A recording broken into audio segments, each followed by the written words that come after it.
नमस्कार, मी अश्विनी पुरी आणि तुम्ही पाहताय DS न्यूज 24। संगमनेर तालुक्यातील साकूर येथून एक थरकाप उडवणारी बातमी समोर आलेली आहे। गेल्या महिन्यापासून अहमदनगर परिसरामध्ये वावर असलेल्या बिबट्यानं बुधवारी सकाळी 7 वाजल्याच्या सुमारास बिबट्यानं दर्शन देत धुमाकूळ घातल्यामुळे परिसरात एकच खळबळ उडाली आहे। विशेषतः आठवडे बाजाराच्या दिवशी भर सकाळी बिबट्याचा वावर झाल्यानं नागरिकांमध्ये भीतीचं वातावरण निर्माण झालंय। दरम्यान घटनेची माहिती मिळताच वन विभागानं तातडीने घटनास्थळी धाव घेत 2 पिंजरे लावले। साकूर येथील अहमदनगर परिसरामध्ये गेल्या काही दिवसांपासून बिबट्यांचा वावर वाढलाय। जाकीर अमीनभाई मोमीन यांच्या उसाच्या शेतात मादी बिबट्यासह वास्तव्य असल्याची माहिती समोर आलेली आहे। मात्र बुधवारी सकाळी अचानक बिबट्या उसाच्या शेतातून बाहेर आला। त्याच वेळी 4 ते 5 कुत्रे त्याच्या मागे लागल्यानं काही काळ कुत्रे आणि बिबट्यांमध्ये थरारक पाठलाग सुरू झालाय। हा संपूर्ण प्रकार स्थानिक नागरिक गौराम आंबले यांनी आपल्या घरावरून मोबाईलमध्ये चित्रित केलाय। कुत्र्यांच्या हल्ल्यामुळे वैतागलेल्या बिबट्यानं अखेर तेथून पळ काढला। सुदैवानं त्याने आठवडे बाजाराच्या दिशेने मोर्चा वळवला नाही, त्यामुळे मोठी दुर्घटना टळली आहे। या घटनेमध्ये कुठलीही जीवितहानी अथवा दुखापत झाली नसली तरी नागरिकांमध्ये भीतीचं वातावरण कायम आहे। दरम्यान घटनेची माहिती मिळताच वन विभागाच्या अधिकाऱ्यांनी घटनास्थळी धाव घेत परिसराची पाहणी केली आहे। बिबट्याच्या हालचाली लक्षात घेऊन उसाच्या शेतालगत 2 ठिकाणी पिंजरे लावण्यात आले असून नागरिकांना सतर्क राहण्याचं आवाहन करण्यात आलं आहे। यावेळी स्थानिक नागरिकांनी DS न्यूजशी बोलताना आपली प्रतिक्रिया व्यक्त केली आहे। पाहूयात। गेल्या 1-1.5 महिन्यापासून बिबट्याचा वावर आमच्या अहमदनगर परिसरात भरपूर मोठा वाढलेला आहे। जवळपास एक जोडपंच इथं तो बिबट्यांचा, नर आणि मादी। माझ्या मते त्यांचे पिल्लं याच्यात असतील, 2-3 पिल्ले। वन विभाग खात्याने इथं एक पिंजरा लावला होता, पण अजून काय तो त्याच्यात अटकलेला नाही। आज सकाळी बिबट्याने दर्शन दिलं, त्याबद्दल काय सांगाल? तुम्ही बघितला का बिबट्या? तो आम्ही व्हिडिओमध्ये तो शूट पण केला आणि तो व्हायरल पण झालाय बऱ्यापैकी लोकांनी सोसायटीत बघितला। संध्याकाळी लहान लहान पोरं इथं खेळत असतात खाली, त्यांना त्याचा जास्त धोका आहे। वन विभागाला वारंवार तक्रार करून सुद्धा त्याचा काही पिंजरा अजून त्यांनी लावला नाही। लावला पिंजरा पण फक्त मोकळा ठेवला, त्याच्यात काही बोकड ठेवलं नाही किंवा कोंबड्या नाही, काही फक्त मोकळा कसं त्याच्यात बिबट्या जाईल? साधारणतः किती दिवसापासून बिबट्याचा इथं मुक्काम? 1-1.5 महिन्यापासून 1-1.5 महिन्यापासून बिबट्याचा वावर आहे इथं। मग तुम्ही याबाबत वन विभागाला कळवलं नाही का? कळवलं होतं। मागे त्यांनी फक्त पिंजरा लावलाय तिथं। अच्छा, ते कुबेरची बिल्डिंग आहे, त्याच्या पलीकडून पिंजरा लावला होता त्यांनी असं मोकळा ठेवला, त्याच्यात काही ठेवलंच नाही।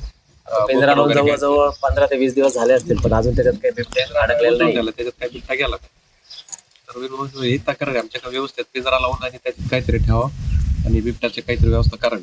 कारण 2 पिल्लं आणि एक मोठी मादी, लहान लहान मुलं सोसायटीत कंटिन्यू खेळत असतात आणि फार मोठी म्हणजे रिस्क आहे, खूप मोठी हानी होऊ शकते, मोठी दुर्घटना होऊ शकते। यांनी संध्याकाळी 5-6 वाजता बाहेर निघणं मुश्किल झालं आहे। तिथून उठलो त्यावेळेस कुत्र्यांचा जोरजोराने भुकण्याचा आवाज आला। त्यामुळे मी बाहेर येऊन डोकावून बघतो तर आमच्या समोर ऊस आहे, त्या ऊसाच्या कंपाऊंडच्या कडेने बिबट्या असा पळत होता, इकडून तिकडे तिकडून इकडे, आणि तो आत घुसण्याच्या प्रयत्नात होता, परंतु त्याला त्याची मूळची जी जागा होती ती काय त्याला सापडेना। आणि तेवढ्यामुळे सकाळी आमच्या तिथून मॉर्निंग वॉकला लोक जातात, तेवढ्या तिकडून एक शिक्षक शेख सर येत होते। त्यांना मी मोठमोठ्याने ओरडून सांगितलं, सर तुम्ही इकडे येऊ नका, इकडे बिबट्या आहे। त्या आवाज ऐकल्यामुळे त्याची धांदल उडाली आणि कुत्रे जोरजोराने भुकू लागले। आमच्या परिसरातील सर्व लोक जमा झाले आणि त्यानंतर 2 ते 3 मिनिटांनी त्याने जाळी तोडून उसामध्ये प्रवेश केला। साधारणतः सकाळी किती वाजता बिबट्या? साधारणपणे सकाळी 7ला, म्हणजे 6:50च्या दरम्यानमध्ये हा प्रकार दिसून आला। जो काही बिबट्याचा व्हिडिओ आहे तो तुम्ही तुमच्या कॅमेऱ्यात कैद केला? हो, स्वतः मी माझ्या मुलाने कॅमेऱ्यामध्ये तो कैद केला। मी मुलाला आणि माझ्या पत्नीला बाहेर बोलवलं, शेजारी आमचे जे रोखले सर्व होते ते आम्ही सर्व होतो। त्याच्यानंतर इकडे सलमान ते सगळे आम्ही आरडाओरडा केल्यानंतर सर्व सावध झाले आणि आजूबाजूच्या लोकांना आम्ही किती बिबट्या असतील साधारणतः अंदाजे? साधारणपणे आम्हाला 2 पिल्ले आणि 1 बिबट्यांचं सहवास या ठिकाणी पाहायला मिळतो। किती दिवसापासून असू शकतो? आम्हाला गेले 15 ते 20 दिवसापासून त्यांचा सहवास आमच्या या कॉलनीमध्ये आढळून आलेला आहे। किती लोक असतील इथे?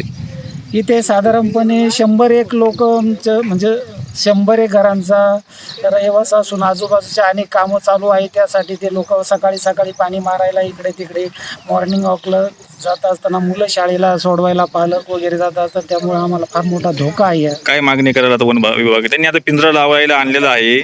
आता या बिबट्याचं अजून काही पिंजऱ्यात अडकलेलं नाहीये. हा, वन विभागाने जास्तीत जास्त प्रयत्न करून आम्हाला सहकार्य करावे. त्या पिंजऱ्यामध्ये वाघ कसा अडकेल यासाठी तिथं काही करता येईल ही विशेष काळजी वन विभागाने घ्यावी, एवढीच आमची सर्व रहिवाशांची मागणी आहे. आज सकाळी अहमदनगर परिसरामध्ये बिबट्याने दर्शन दिलं आणि इकडं धुमाकूळ घातलेला आहे. त्यानंतर वन विभागाच्या वतीने काय काय उपाययोजना करण्यात आलेल्या आहे? घटनास्थळावर जागेवर येऊन सत्य परिस्थिती सगळी बघून आपण एकाच म्हणजे दोन्ही जे पूर्ण उसाला तार कंपाऊंड आहे त्याच्या दोन्ही गेट जवळ 2 पिंजरे लावलेले सध्या. सगळे जागेवर सगळे परिसराची पाणी केलेली पूर्ण. तुम्ही आता याचं रेस्क्यू ऑपरेशन राबवणार कसं आहात, काय कशा पद्धतीने, आता आणि याच्यात किती कर्मचारी आहेत तुमचे इथे? आमच्या आता सगळा स्टाफ आहे कर्मचाऱ्यांचा, जवळजवळ 8 ते 10 कर्मचारी आता इथं जागेवर आहे. आम्ही सगळे व्यवस्थित आणि तो जेणेकरून जास्तच कमीत वेळात गुटत पिंजऱ्यामध्ये आम्ही दक्षता घेऊ. आता इथं पिंजरा साधारणतः अजून तुम्ही जो लावला आहे ते किती दिवस लावणार आहेत, काय अंदाज आहे तुमचा? पिंजरा आता जोपर्यंत बिबट्या सापडत नाही तोपर्यंत आम्ही पिंजरा लावणार. आणि जागेवर आमच्या घटनास्थळावर 2-3 माणसं कंटिन्यू बसून असणार आहे, कारण हा एरियात लोकवस्तीचं जास्त आहे. तुमचं नाव? माझं SB खेमनर वनरक्षक साकूर.